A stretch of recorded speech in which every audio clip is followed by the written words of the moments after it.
Welcome everyone to another NASCAR Heat Evolution setup video. In this video, we're going to be taking a look at Texas Motor Speedway. So Texas is extremely fast, has a lot of similarities to Atlanta, in fact.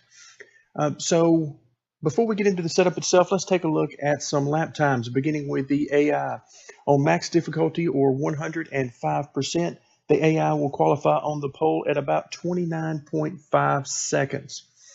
Now, this is pretty embarrassing because the setup I'm going to show you will run comfortably in the 28.7 to 28.8 second bracket. So even in their qualifying trim, we're nearly a second faster than them. And of course, true to form, whenever you get into a race, they don't run 29.5 second laps at the front of the pack. They run a good bit slower than that. So you can expect around a 30-second flat lap. So you're going to be way faster than them.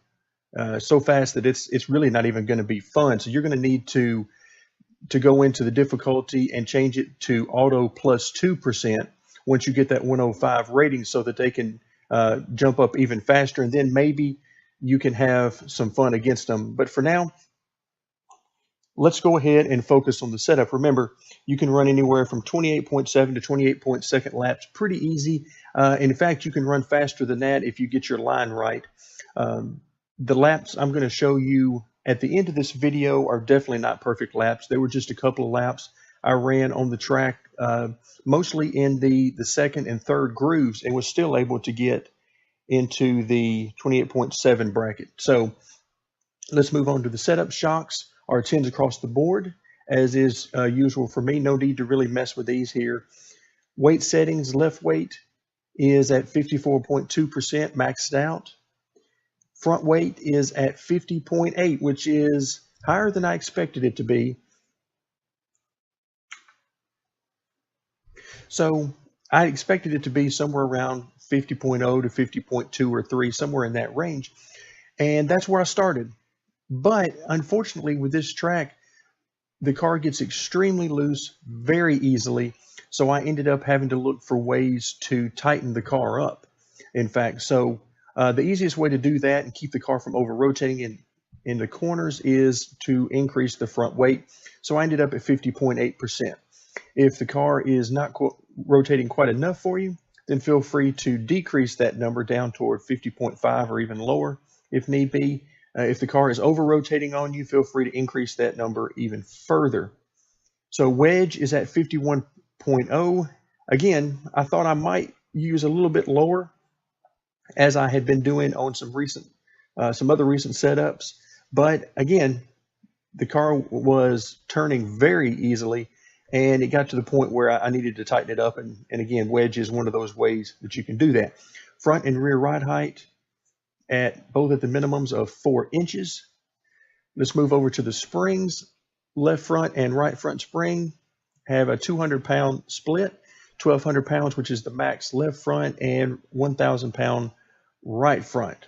So again, using a little bit more left front spring than right front spring will allow the car to rotate a little bit better on the entry to the corner. The rear springs have a 100-pound split using a spring setting that I've come to really love, which is 400 pounds left rear, 500 pounds right rear. I love using that because it keeps the car stable when I'm hard on the gas.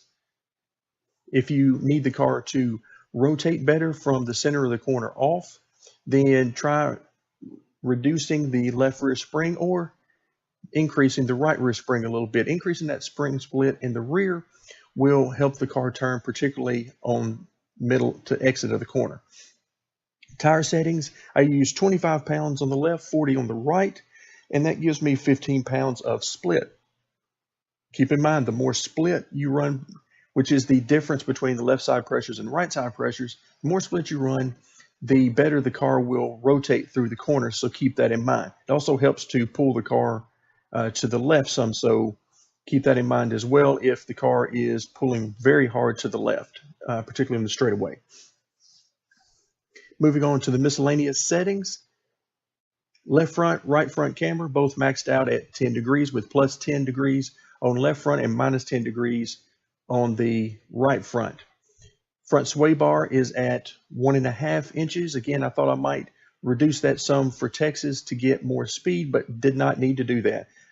As I mentioned earlier, I was actually in a position where I needed to tighten the car up some to keep it from over rotating and getting really loose, particularly on corner exit. No rear sway bar is being used at this track, although if you need the rear of the car to turn better, particularly center to the exit of the corner, then feel free to try out different settings there.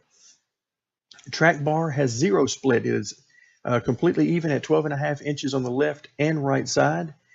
And that is because that's what felt best. If you feel like the car is getting too loose on exit for you, then try dropping the right side down to about 12 or maybe even 11.5. Give that a shot. If the car is way too tight on entry for you, then try increasing the left side up around 13, maybe even 13.5, and give that a shot and see how it works for you. Brake bias is at 71%. Again, 71, 72% seems to be a sweet spot for me to keep the car under control and not getting loose under hard braking, which in this particular case at this track would only happen under pit stops, because you're not going to need the brake as you're going around the track unless you want to try some trail braking techniques. Grill tape at 0%. Still no update from the devs to make that a worthwhile setting for me. Wheel lock didn't touch. It's still 10 degrees. And steering offset is at 0.125, which is the best combination for me to offset some of the pull to the left for the straightaways.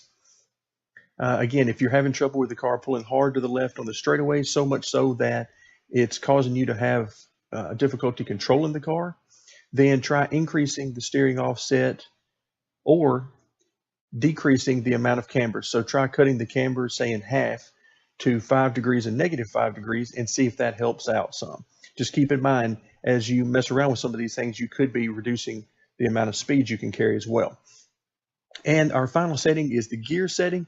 Our rear end ratio, I settled on 3.10. That will not, I repeat, will not max out the RPMs going into the corner. You still got plenty of room left there if you wanted to increase that up toward 3.25 or so and try to get more RPMs. The reason I reduced it was to help with the handling. Less torque on the rear tires, I felt like really helped smooth out the handling and kept the car from getting very wicked loose, particularly on corner exit. So that's the setup for Texas. You should be able to run it. You can run it wide open if you want. I find that I like to give a little bit of a lift on corner entry if I'm trying to get to the bottom. It just helps to settle the car some. But you should be able to get into the 28.7s or 28.8 second range pretty easy. Stay tuned for those example laps around the track, and stay tuned for more NASCAR Heat Evolution.